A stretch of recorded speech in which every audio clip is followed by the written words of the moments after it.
Adult sex shop cashiers and employees. What is the one or more things you secretly judge people for buying? I used to work at a store that had porn, just the movies, no accessories. And it was never what the customers were getting that caught my attention, but how they went about it. For example, I had one woman who would come in every Friday wearing a polo featuring the local Catholic school's logo. I made the assumption that she worked there. And every Friday night she would get lesbian porn and say that she was getting it as a funny gag for a sleepover she was having with her friends. I would have never noticed her if she hadn't said anything. Story from a friend. The adult shop is located within 15-minute walk of a high school. I went to this high school. Once you find the adult shop, it quickly becomes a goal to get in there and shop around. Many students much too young try to get in regularly. It then becomes a race of birthdays. The day someone turns 18, they're waiting at the front door of the shop before they open. The story: my friend who worked at the adult shop had the principal on speed dial because often he couldn't get the students out of the shop and didn't want to involve police. He remembers one of the groups was especially difficult to get out, and the principal threatened to call the cops. To my friend's surprise, the following day, the same group walked into the store. He called the principal and the group left. My friend later saw multiple posters around the streets, and presumably around school, of the A picture of the principal going into the adult shop, stating they see him go in there all the time. I can only assume this was an attempt to get him fired. Not sure if it worked. I used to earn the bulk of my living from writing erotica and selling it online. It's not that I judge people for it exactly, but the best-selling books were always the most ridiculous ones I could write with the least subtle titles. I ended up spinning off a whole new pen name for one particular fetish where the stories would take me literally about 4 hours to produce, beginning to end including the cover because people would eat it up. It's not so much judgment because everyone's got their kinks, but there's a bit of eye-rolling when the stories you're really proud of sell about 4 copies, but help. My own penis is trying to get me pregnant. A self-seduction. MP Reg Fantasy sells enough copies on its own to pay your rent for the next 2 months. No, that's not a real title. No, that's not a fetish I write. Yes, I'm pretty sure that story would absolutely fly off the shelves. As a teenager in the 90s, I felt like I was being judged for buying the tokens required to watch a couple minutes of porn in the back. Basically, you insert a token and select from about 15 different channels of VHS porn being looped. All kinds of bizarre porn. I noticed creepy-looking dudes hovering around the little rooms where one could do this. Well, one day, as I was watching the porn, I hear a knock on the wall of my room. I noticed a hole in the wall. On the other side was a creepy dude whispering, "Hey, psus, hey." I'm like, "Yeah?" He whispers, "I want to see you jerk off." I declined the invitation and got a little nervous. Next thing you know, the guy's dick started poking through the hole. I dropped whatever tokens I had and bolted for the door. Later on, I learned that glory holes were fairly common in porn shops with the video arcade in the back. Edit: wow, this blew up. I forgot to mention the reason I visited in the first place. On a billboard, they advertised Videos Novelties XXX Video Arcade. I genuinely believed there was a whole new frontier of video arcade games that were pornographic. So I had to check it out. This happened in 1996 before I had internet, in a then seedy suburb of Baltimore, Elkridge, Maryland. A friend of mine worked in an adult store.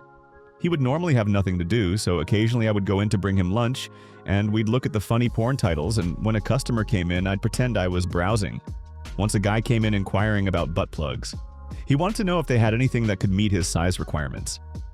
My friend broadly asked what exactly he meant. The guy replied, "Well, the biggest thing I managed was a fire extinguisher." No judgment, of course, but Christ. I worked in an adult store for about 4 years. I nor anyone I worked with would judge anyone for what they brought. Apart from glass pipes, but that's another story. Saying that, what people would steal was always funny. I had one guy shoplift a huge stainless steel dong and then try to come back into the store with it in his pocket. Another guy stole a vibrator and used it in our changing room, so that was an interesting day. Also, penis pumps got stolen every other day. They don't increase your size, by the way. I used to work at a sex shop, and whilst there, due to my in-depth research and understanding how our products worked, I quickly became their top salesperson. With all that effort, it taught me not to judge as everyone had their own kinks. What I do judge is when others come into the shop and try to get us to describe how a product is used just for them to get off. I'm not consenting to that, so fuck off. I don't judge this one, but I do wonder if people buying sounding rods really know what they're getting into.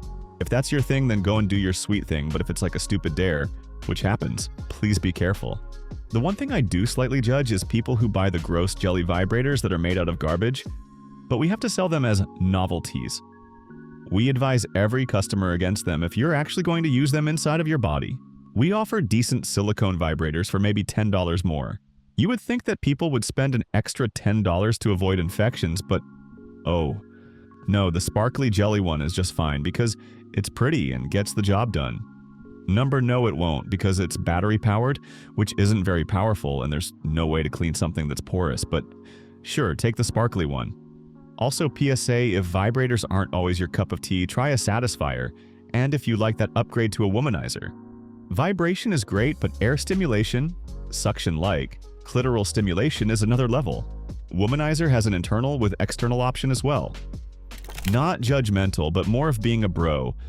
I worked for Blockbuster Video back in mid-90s and would always get questions about movies and such, but one question I would hear often would be the hushed question, "Do you guys have any porn?" Me knowing what the competition carried, I would say, sorry man. Blockbuster is a family-oriented business, and while I could point out a few good movies that have some T&A scenes, it's not what you're looking for.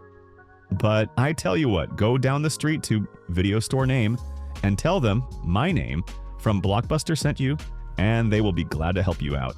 I actually had a few guys come back to tell me they were happy with the selections of the other store, but would come back to Blockbuster for their family movies. The woman who works at the adult store near me has a really bias. Whenever I go in, she's always bubbly and excited and ready to talk to me about the 38,000 dildos and vibrators they have. Whenever I ask about the male sex toys, she gets so awkward and drops to this curt professional tone like, I don't know, do you see it there? I guess we don't have it. Or, I don't know what that is, it is these. Whatever these are, anything that a dude puts his dick in makes her internally cringe and she can't look me in the eye. But a dual-pronged, double penetration vibrating and pulsating dildo? She's going to tell me all the spots it will hit on my wife in every last detail. Not an employee kitty, but roughly a decade and a half ago, a buddy of mine was turning 18 and my friends and I decided we needed an adult gag gift for his party. So we went to the nearest sex shop and started looking for the perfect gift to embarrass him with. Eventually we found it. A Fatty Patty blow-up doll. It had the fattest, ugliest, lingerie-clad older woman on the box. Absolutely revolting, and we knew we had to buy it. Thing is, all my friends chickened out at this point. No one wanted to take it to the register. So I took the box and went by myself while they lingered near the entrance, disassociating themselves with me and my new purchase. I set the box on the counter and the young lady at the register's eyes almost popped out of her head. I laughed and told her that's exactly the reaction I was hoping to get. I pointed out my friends, who were desperately trying to avoid eye contact, and told her we're buying it for an 18th birthday party. She said we must really like the guy to brave a sex shop purchase like this. By the way, our friend, upon opening his gift, screamed and threw it across the room. He refused to touch it. Someone blew it up and it was bounced around the party for a while. At one point, it randomly disappeared and we didn't find it again that night. Maybe a month later, I found it hidden in the closet of one of my friend's bedrooms. I guess he decided to take advantage of our friend's lack of interest in the doll and take it home. For the record, it was a very low-quality balloon in the vague shape of a human. Thankfully, it looked nothing like the advertisements on the box. I'm not part of any 12-step programs, but I have family that has been a part of the community for over a decade, and I've been to all the picnics, events, and gatherings in the area over the years. At the shop I worked at, we had these little bottles of what was essentially nail polish remover. People would huff them and get crazy high, allegedly when they were peaking orgasm. I would sell lots of them. They went like hotcakes. Well, one day, this older gentleman who I know is well known and respected within the community, who boasted a respectable length of sobriety, comes in and orders them without looking at who I was. When I fetched the bottles, he gave me this look of complete shock and horror.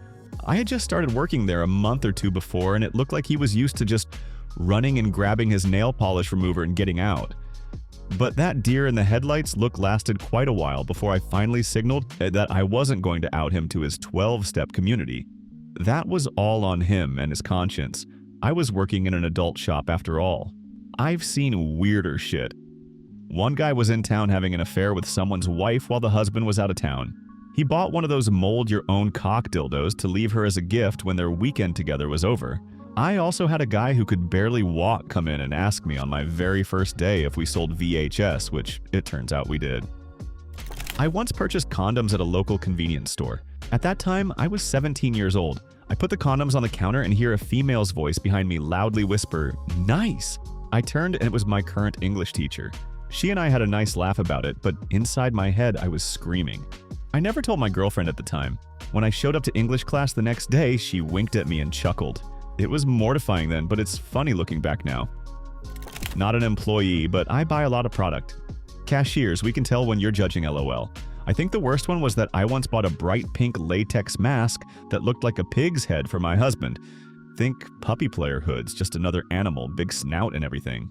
The cashier looked at me for the longest time and then told me she really didn't think anyone would ever actually buy it. I also used to write erotica for a living, and I don't judge per se because I'm too weird myself to be doing that. But one guy once asked me to write him a short story about blueberrification. After asking him for details and covertly trying to figure out what the hell that was, I learned that it's a fetish for, specifically, what happened to Violet after chewing the dinner gum in Willy Wonka. I'll never be able to forget about that one. Subscribe to our channel and don't forget to hit the bell so you don't miss new and the coolest stories from all over Reddit in the future. See you next time.